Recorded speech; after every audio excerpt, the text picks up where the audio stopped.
늑대 김기식을 피하려다 호랑이 윤석헌을 만났다. 윤석헌 원장이 이끄는 금융감독원에서 지금 금융권을 바라보는 시각이기도 합니다. 윤 원장은 2달 만에 공식 간담회에서 강한 금감원을 천명하면서 본색을 드러냈는데요. 윤 원장은 독립성 강화에도 드라이브를 걸었습니다. 금융사는 떨고 있고 상급기관인 금융위원회는 입장이 난처해졌습니다. 자세한 내용은 취재기자와 함께 이야기 나눠보도록 하죠. 경제금융부의 김희슬 기자 나와 있습니다. 김기식 전 원장 있을 때도 참 입장이 강경하다라는 생각을 했었는데 네. 윤 원장에 비해서는 양반이었던 것 같습니다. 실제로 어제 어떤 워딩들이 나왔는지 한번 소개를 해주시겠어요? 네, 윤석헌 원장은 취임 후 2달 만에 공식 석상의 모습을 드러내서 이 금융감독원이 추진해 나가야 할 감독 혁신 과제를 발표했습니다. 이 방점은 소비자 보호에 찍혔는데 윤 원장의 색깔과 금감원 감독 방향성을 엿볼 수 있는 이 중요한 워딩도 나왔습니다. 이 금융회사들이 자세한 설명 없이 소비자들에게 이 금융상품을 판매하는 이 불안전 판매 관행을 언급하면서 금융사들에게 선전포고를 날린 겁니다. 윤 원장의 발언 들어보겠습니다. 소비자 보호 쪽으로 저희들 감독의 역량을 좀 이렇게 이끌어 감으로써 어떻게 보면 금융회사들과의 어떤 전쟁을 지금부터 해나가야 되는 부분이 아닌가 그렇게 생각을 하고요. 네, 전쟁이라는 매우 과격한 표현을 써가면서 이 금융감독원장으로서 본격 대비 무대에서 이 금융사들을 상대로 기선제압에 나선 것으로 보이는데요.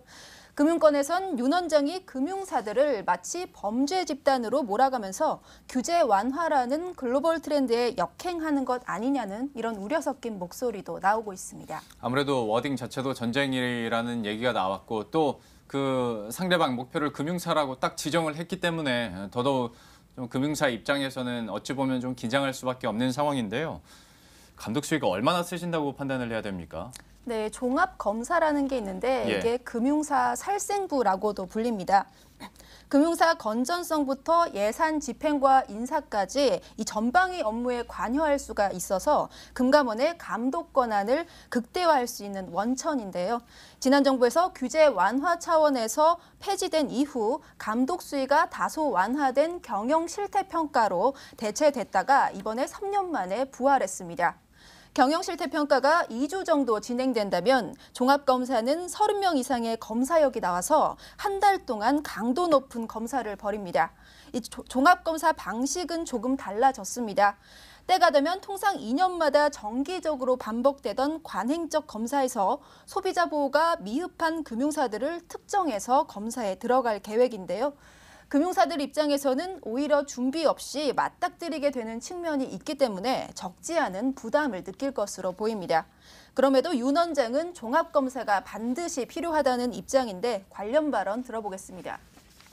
금융회사들한테 부담이 될 수 있다는 것을 잘 알지만 그럼에도 불구하고 종합검사를 시행하는 것이 그 확인 절차라는 그러니까 감독의 마무리 이것을 이제 제대로 하는 그런 차원에서 반드시 중요하다 이렇게 말씀을 드리겠습니다. 네, 윤 원장은 또 셀프 연임 관행 등 이 지주사들의 지배구조 개선이 미흡한 이런 시스템 개선을 위한 감독을 강화하겠다고 밝혔습니다. 이를 위해 특히 내년 상반기 금융회사 지배구조만 특별히 별도로 살펴보는 전담 요원도 만들기로 했습니다. 금융감독원의 어떤 위상이나 또 영향력을 얘기하다 보면 금융위원회와 좀 합이 맞지 않는 부분에 대해서도 항상 이야기가 나오기 마련인데요. 과연 여기서 글쎄 더 마찰이 심해지지 않을까라는 생각도 들고 취재를 해보면 이 분위기는 또 어떻습니까? 네, 두 기관에 냉기류가 흐르고 있다 이런 분석이 많은데요. 일단 보면 윤 원장은 지난 2008년 발생한 키코 사태를 제로 베이스에서 재조사하기로 하고 또 사회이사 후보군의 근로자 추천 이사제를 포함했는지 여부를 반영하겠다고 밝혔습니다.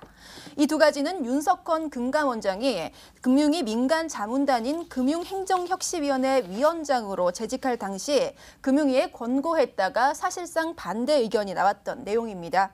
금융위 금감원이 엇박자를 내고 있는 부분이어서 업계에서는 두 기관의 마찰 가능성이 가시화됐다 이렇게도 보고 있습니다. 삼성 바이오로직스 분식회계 논란을 둘러싼 입장차도 분명해졌습니다.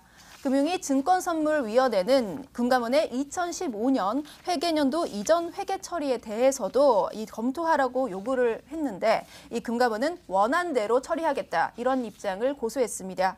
윤 원장은 증선위의 논리도 일견 이해가 가지만 이 현 시점에서 이슈를 확대하는 게 조금은 부담스럽다는 이 견해차를 드러냈습니다.